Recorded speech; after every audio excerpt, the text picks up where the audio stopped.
나의 근심이여, 어떻게 위로를 받을 수 있을까? 내 마음이 병들었도다. 딸, 내 백성의 심히 먼 땅에서 부르짖는 소리로다. 여호와께서 시온에 계시지 아니한가? 그의 왕이 그 가운데 계시지 아니한가? 그들이 어찌하여 그 조각한 신상과 이방의 헛된 것들로 나를 경노하게 하였는고 하시니, 추수할 때가 지나고 여름이 다하였으나 우리는 구원을 얻지 못한다 하는도다. 또한 제자들에게 이르시되 어떤 부자에게 청지기가 있는데 그가 주인의 소유를 낭비한다는 말이 그 주인에게 들린지라. 주인이 그를 불러 이르되 내가 네게 대하여 들은 이 말이 어찌 됨이냐. 네가 보던 일을 셈하라. 청지기 직무를 계속하지 못하리라 하니, 청지기가 속으로 이르되 주인이 내 직분을 빼앗으니 내가 무엇을 할까. 땅을 파자니 힘이 없고 빌어먹자니 부끄럽구나. 내가 할 일을 알았도다. 이렇게 하면 직분을 빼앗긴 후에 사람들이 나를 자기 집으로 영접하리라 하고, 주인에게 빚진 자를 일일이 불러다가 먼저 온 자에게 이르되 네가 내 주인에게 얼마나 빚졌느냐 말하되 기름 100마리니이다. 이르되 여기 네 증서를 가지고 빨리 앉아 50이라 쓰라 하고, 또 다른 이에게 이르되 너는 얼마나 빚졌느냐. 이르되 밀 100석이니이다. 이르되 여기 네 증서를 가지고 80이라 쓰라 하였는지라. 주인이 이 옳지 않은 청지기가 일을 지혜 있게 하였으므로 칭찬하였으니, 이 세대의 아들들이 자기 시대에 있어서는 빛의 아들들보다 더 지혜로움이니라. 내가 너희에게 말하노니 불의의 재물로 친구를 사귀라. 그리하면 그 재물이 없어질 때에 그들이 너희를 영주할 처소로 영접하리라. 지극히 작은 것에 충성된 자는 큰 것에도 충성되고, 지극히 작은 것에 불의한 자는 큰 것에도 불의하니라. 너희가 만일 불의한 재물에도 충성하지 아니하면 누가 참된 것으로 너희에게 맡기겠느냐. 너희가 만일 남의 것에 충성하지 아니하면 누가 너희의 것을 너희에게 주겠느냐. 집 하인이 두 주인을 섬길 수 없나니, 혹 이를 미워하고 저를 사랑하거나 혹 이를 중히 여기고 저를 경히 여길 것임이니라. 너희는 하나님과 재물을 겸하여 섬길 수 없느니라. 우리를 고치시고 회복시키는 능력의 하나님, 복되고 거룩한 주일에 온라인 영상 예배로 드리게 하심을 감사드립니다. 코로나19로 인하여 지치고 힘든 교우들의 마음을 붙들어 주시고 예배를 통하여 회복시키고 힘을 얻게 하옵소서. 너희 상처로부터 새살이 돋아나게 하여 너를 고쳐주리라는 2020년 약속의 말씀을 붙잡고 우리 영혼의 상처, 육의 상처가 그리스도의 사랑으로 싸매어지고 온전한 주님의 사랑으로 변화되는 역사가 녹산교회 모든 성도들 가운데 있게 하여 주옵소서. 특별히 신종 코로나 바이러스로 불안이 높아지고 뜻하지 않게 고통받는 이들이 있습니다. 주님께서 성도들과 환우들을 보호하여 주시고 그 어떤 병마도 이들을 해치지 못하게 하여 주옵소서. 우리나라와 세계가 혼란한 가운데 하느님 나라에 소망을 두고 주님과 동행하는 저희들이 될 수 있게 하시며 속히 코로나19가 소멸되게 하여 주옵소서. 사랑의 하나님, 이 나라를 불쌍히 여겨주시고 깨어있는 성도들의 기도를 통해 하나님이 친히 다스리는 거룩한 나라 선교하는 대한민국이 되게 하옵소서. 말씀을 전해주시는 담임 목사님을 통하여 선포되는 말씀에 권세가 있도록 역사하여 주시고 말씀을 듣는 우리 모두에게 아멘과 감사로 축복을 누리게 하시고 행복을 더하여 주시옵소서. 생명의 구원자 되신 예수 그리스도의 이름으로 기도드립니다. 아멘.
오늘도 영상을 통해 예배드리시는 모든 분들에게 우리 하나님의 크신 그러한 은총과 평화가 함께 하시기를 우리 예수님의 이름으로 축원합니다. 축원합니다. 제가 전도사 시절에 어느 교회에 예배를 참석했는데 참으로 힘들었던 그러한 기억이 하나 있습니다. 목사님께서 말씀을 전하시는데 세상적인 이야기, 어디선가 들을 법한 그러한 예와 이런 걸 섞어서 설교를 하시는데 약 1시간 20분 정도를 이렇게 설교하시는 겁니다. 그래서 옆에 앉아 있는 성도들을 이렇게 보니까 상당수가 졸고 있었습니다. 그때 저는 생각하기를 나는 나중에 목사가 되면 정말 주님 말씀만 아주 짧게 전하겠다고 굳게 마음을 먹었던 일이 있습니다. 목사가 된 이후 지금까지 30분을 넘겨서 이렇게 말씀을 전한 적은 없습니다. 오늘도 우리 주님 주신 본문 말씀에 근거해서 제목을 내 탓, 남 탓이라고 이렇게 정하고 짧은 시간 말씀드릴 때 행여나 마음의 상처로 인해서 낙담해 계시거나 지쳐있는 그러한 분이 계시다면 오늘 주님 주시는 말씀을 통해서 편한 그러한 쉼을 얻고 평안을 누리실 수 있게 되시기를 바랍니다. 사실 주님께서는 수고하고 무거운 짐진 자들은 다 내게로 오라. 내가 너희를 쉬게 하겠다. 그렇게 말씀하셨잖아요. 그런데 이 땅의 수많은 교회가 교인들의 짐을 덜어주기는커녕 오히려 더 많은 짐을 지게끔 부담을 주지 않았는가 하는 생각이 요즘 부쩍 듭니다. 여러분들도 잘 아시는 이야기일 겁니다. 어느 부부가 대판 싸움을 해서 며칠 동안 서로 간에 한마디 아마 말도 하지 않고 그렇게 지냈다고 그럽니다. 그렇게 냉정이 계속되는 가운데 하루는 남편이 그 다음날 일찍 가야 될 그런 일이 생겨서 잠들기 전에 쪽지를 하나 적어놓기를 뭐라고 했냐면 아침 6시에 꼭 깨워줘 라는 쪽지를 써서 탁자 위에 올려놓고 잠이 들었습니다. 그런데 그 남자가 이튿날 일어나 보니까 오전 10시가 훌쩍 넘었더래요. 그래서 화가 나가지고 아내한테 따져볼 거라고 아내 방으로 가는데 탁자 위에 쪽지가 하나 있는 겁니다. 뭐라고 써 있느냐? 여보, 6시야, 일어나.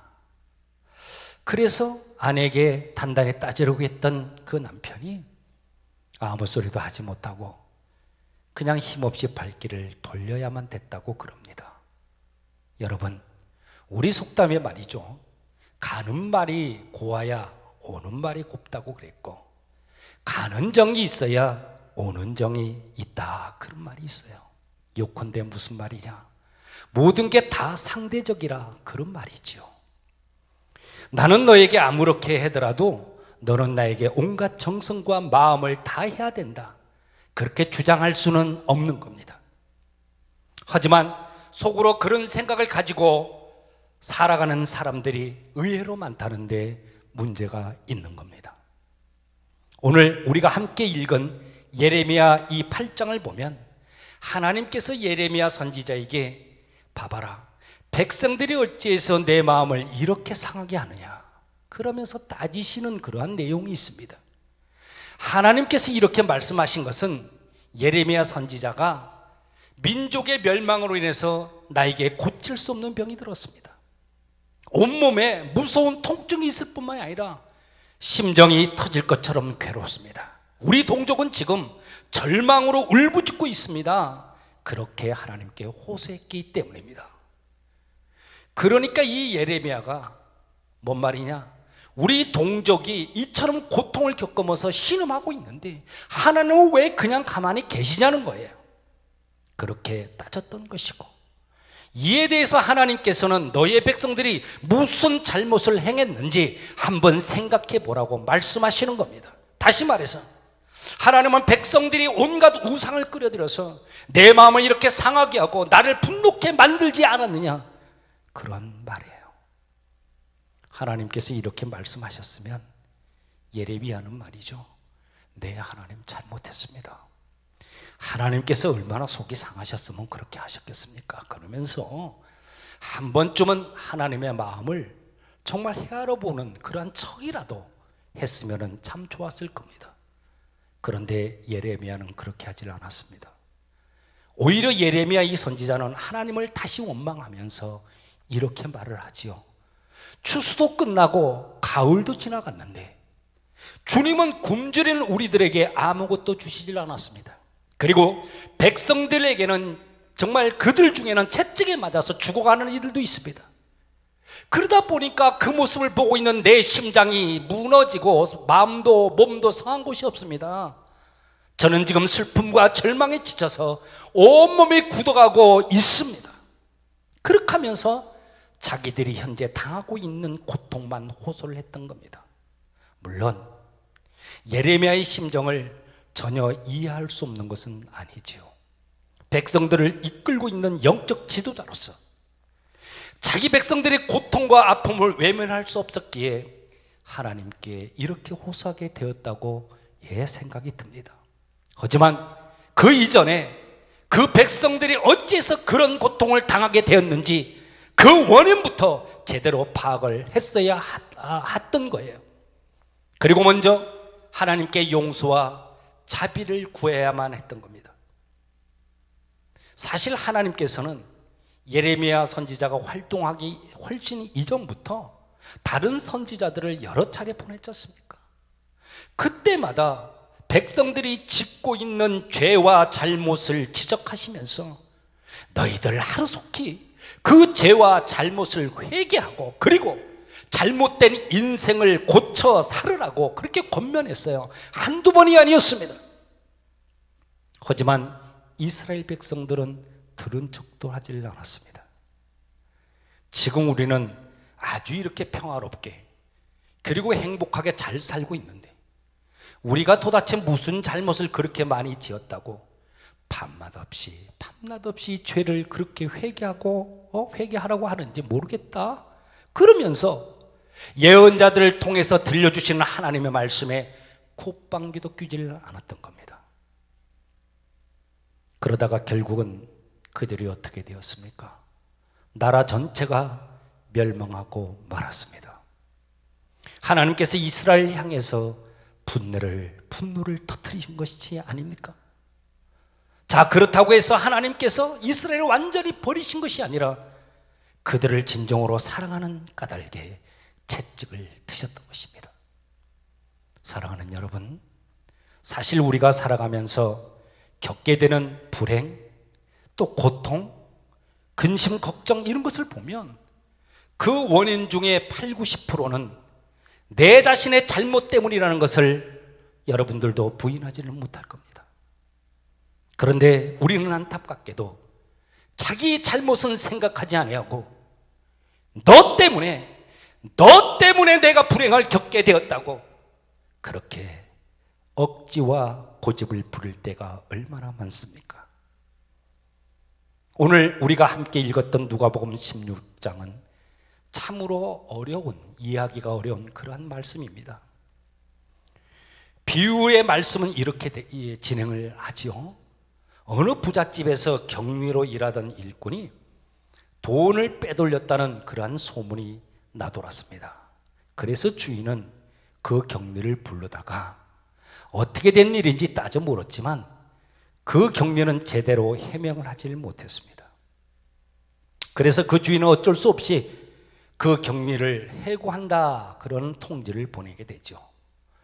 해고 통지를 받은 그 경리는 내가 이 집에서 이제 쫓겨나게 되었으니까 앞으로 내가 어떻게 살고 땅을 파자니 힘이 없고 빌어먹자니 내가 창피하구나 그러면서 고민하게 되었습니다. 그러다가 그가 생각해낸 것이 가증스럽게도 주인에게 빚진 사람들을 불러다가 자기 마음대로 빚의 일부를 탕감해주고 그 빌려간 돈의 절반만 받도록 그렇게 조치를 한 것입니다. 왜 그랬을까요? 그가 그 집에서 그 경리가 쫓겨난 이후에 그 집에서 쫓겨나더라도 자신을 도와줬던, 그렇게 빚을 탕감해줬던 그러한 사람들을 친구들로 만들기 위함이었던 겁니다. 여기까지는 우리가 받아들이기에 별 문제가 없습니다. 그런데 이러한 일을 알게 된 주인이 그 격리를 칭찬합니다. 이 칭찬했다는 이 사실이 우리로 하여금 고민하게 만들고 있습니다. 이런 데는 도무지 있을 수가 없습니다. 이미도 자기 재산을 적잖이 빼돌렸을 뿐만 아니라 격리가 자기 마음대로 빚진 사람들의 빚을 절반으로 깎아주었는데도 칭찬했다고 하니 쉽사리 이해할 수가 없는 그러한 처사가 아닐 수 없습니다. 그런데다가 10절의 말씀은 우리를 더욱 헷갈리게 하고 있습니다. 10절은 예수님이 그 비유에 대해서 설명한 것인데 내용이 이렇습니다. 작은 일에 성실한 사람은 큰 일에도 성실하고, 작은 일에 정직하지 못한 사람은 큰 일에도 정직하지 못하다, 그렇게 말씀했어요. 그렇다면 주인이 불의한 종인 이 격리를 칭찬했다고 하는 내용과 전혀 일치가 되지 않는다는 그런 말씀이 됩니다. 그러니 오늘 우리가 이 말씀을 어떻게 이해해야만 하겠습니까? 현대어 성경으로 보면 이 말씀에 대한 의문이 풀립니다. 8절 후반부터 제가 읽어드리겠습니다. 이 세상 사람들이 거래하는 면에서는 신앙이 두터운 사람들보다 더 영리하다. 그래, 그 더러운 돈으로라도 한번 친구를 얻어보아라. 돈이 다 떨어지면 그 친구들이 정말 너를 잘 대접하겠지, 영원한 집으로 들어갈 수도 있겠지. 정말 그럴서 싶으냐? 너희가 작은 일에 정직하지 못하면 큰 일에도 정직할 수가 없다. 만일 너희가 사소한 것을 속여 빼앗으면 더 큰 책임을 맡았을 때 정직하게 행할 수 없다. 그렇게 번역하고 있습니다. 한번 생각해 보시기 바랍니다. 그 격리가 자신의 잘못이 드러났을 때 털끌 만큼이라도 양심 있는 사람이라면 어떤 태도를 취해야만 하겠습니까? 두말할 것 없이 주인에게 찾아가서 무릎을 꿇고 넙죽 엎드려 다시는 그런 일이 없도록 하겠다고 하면서 눈물로 용서를 구해야 되는 것이 아닙니까? 그런데 이 사람은 자기 잘못을 누치기는커녕 반성하기는커녕 오히려 더 나쁜 짓을 행하고 말았습니다. 쉽게 말해서 이 어리석게도 이 사람은 남의 돈으로 장차 다 자신을 도와줄 그러한 친구를 삼으려고 한 것입니다. 그야말로 이런 사람은 구제불능의 인간이죠. 요컨대 이 사람은 자신이 행한 잘못을 전혀 깨닫지 못하는 그러한 사람이었습니다. 자신이 부정을 행함으로써 주인이 그를 해고했건만 그는 자신의 잘못에 대해서는 눈꼽만큼도 반성을 하지 않았습니다. 오히려 자신을 해고했다고 해서 주인을 원망하고 억울하게 생각을 했습니다. 그 결과 그는 또다시 나쁜 짓을 행하게 되었던 것입니다. 만일 그가 자기 잘못을 알았다면 그처럼 주인의 재산을 가지고 정말 자기가 마음대로 할 수는 없을 겁니다. 주님께서 비유로 말씀하신 불의한 그러한 종에 대한 결론이 13절에 나와 있습니다. 예수님이 말씀하시기를 어느 누구도 두 주인을 섬길 수 없다. 한편을 미워하고 다른 한편에게 충성을 하거나 아니면 한 사람은 존중하고 다른 한 사람은 멸시하기 때문이다. 너희가 하나님과 돈을 함께 섬길 수 없느니라. 그렇게 말씀합니다.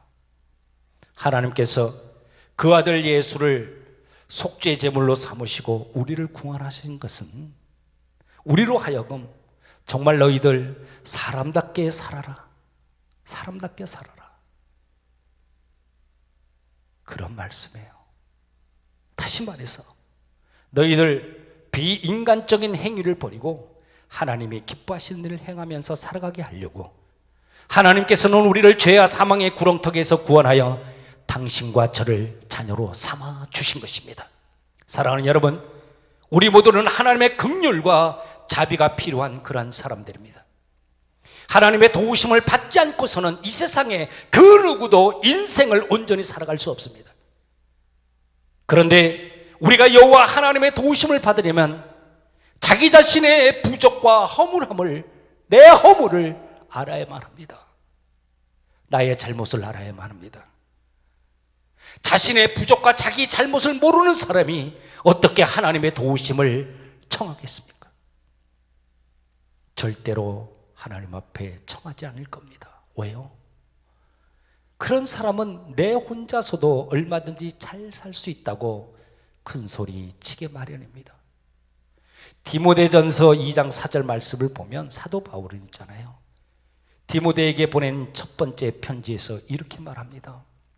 하나님께서 모든 사람이 구원을 얻고 진리를 깨닫게 되기를 원한다. 자, 여러분, 그렇다면 진리가 무엇입니까? 진리. 예수님께서 가신 십자가의 길이 진리입니다. 예수님이 가신 십자가의 길. 예수님은 죄가 없음에도 불구하고 십자가를 졌죠. 하물며 죄 많은 우리 인생들이 무슨 말을 할 수가 있겠습니까? 그러니까 서로 상대방을 향해서 내 잘못이라고 하면서 다른 사람을 탓하는 그러한 경우, 그런 사람은 하나님과 아무 상관이 없다는 겁니다. 나는 죄인입니다. 나는 죄인입니다. 이 한마디면 족한 것입니다. 다시 말해서 하나님, 저는 잘못한 것이 너무나 많습니다. 이런 뜻입니다. 이처럼 자기의 잘못과 허물을 고백할 때 하나님께서는 보혜사 성령을 보내주셔서 내가 너를 도와주마, 내가 너를 도와주마, 그렇게 말씀하시는 것입니다. 그리고 성령님은 우리와 늘 함께 하시면서 우리가 올바른 길을 갈 수 있도록 지혜의 말씀을 들려주시고, 또한 그 말씀을 따라서 살 수 있는 용기와 믿음과 능력도 주시는 것입니다. 사랑하는 여러분, 그렇습니다. 자기 잘못을 아는 사람이라면 그 누구를 심판할 수가 있겠습니까? 자신이 무슨 잘못을 했는지도 모르는 사람이 다른 사람을 함부로 심판하고 정죄하는 것입니다. 오늘 우리는 주님의 밝은 빛에 우리 자신을 비춰봄으로써 우리가 죽을 죄를 지은 죄인이라는 이 사실을, 죄인이라는 이 사실을 여러분들 명심하시길 바랍니다. 그러니 이제는 누구를 탓하거나 원망하지 마시고 내 자신의 부족과 허물을 채우기 위해서 더욱더 노력하는 여러분들이 되시길 바랍니다. 아무쪼록 오늘 우리의 현실과 내 자신을 직시하도록 여러분들 한번 돌아보셨으면 좋겠습니다. 정말 요즘 어려운 그러한 시기입니다. 이러한 때에 주님께 더욱 간절한 마음으로 도우심을 구하고 의지함으로써 오늘보다 내일이 더욱 아름답고 복된 그러한 심령들이 다 될 수 있기를 우리 예수님의 이름으로 축원합니다. 축원합니다. 기도하시겠습니다.